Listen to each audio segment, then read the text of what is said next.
So let's get on to our maybe best signings and worst signings of the off season, just to wrap it all up in a nice little package. Yeah. You want to start? I'll go. Okay. I'll admit I'm a Leaf fan, so maybe this could be seen as a bias, but I think signing Blake for the Leafs probably the best signing. Dollar-wise, yes, it was, and I think in terms of helping the team, it definitely was too. Because Mats hasn't played with anyone, although he had McGillney. They never really Pat Quinn. I don't. When can we start on Pat Quinn and his line combinations? Yeah, but he's very stubborn. Yeah, stubborn. But I think Blake's gonna end up playing with Sundin this year, and maybe Bell. And then, although I know Blake and Bell are both left wings, what you do is you give speed, grit, and then a guy who can do a little bit of everything in Sundin. And I just think Blake and Sundin together is going to be a great combination. At $4 million a year, Blake is a bargain compared to most other players that got contracts. Although 5 years is definitely too long for a guy of his age. That's the downfall of his contract. I mean, you're probably only going to get 3 good years out of him, and then those final 2 years, it's probably going to be a dud. Maybe scoring like 15 goals or something like that. But, I mean, in the here and now, it's definitely the best signing, in my opinion, of the off-season. I'll say the worst as well, and then I'll swing it over to Paul. Definitely, Roman Hamrlik is easily the worst signing, in my opinion. Although Scott Gomez is close, but I think Scott Gomez can help his team. I just think the contract's poor. Yeah. Whereas Hamrlik, I don't think he can help the Canadians that much.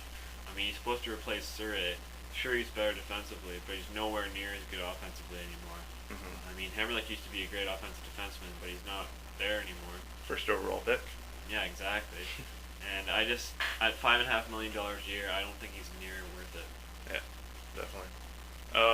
Yeah, so I'll go on to my best signing, and it sort of relates to Hamrlik, because they're sort of, I'd put them, I don't know, I'd say Tom Pricing, who got signed by LA, I'd say he might be a bit better than Hamrlik. Yeah. Yeah. And he only signed for $2.75 million.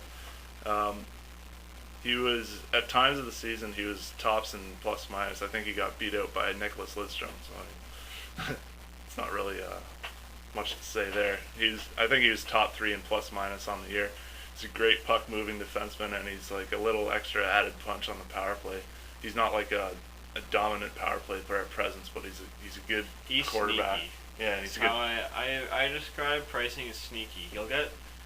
You won't notice him during a game so much, but then all of a sudden he'll do 1 or 2 things that make you notice, and you don't notice him defensively either. But that's a good thing, because it's when you don't notice people that usually they're the best ones defensively. Yeah, defenseman for sure, and he's a great passer, and yeah, he's a great all-around player for a defenseman. He's what you want if you're a team like LA.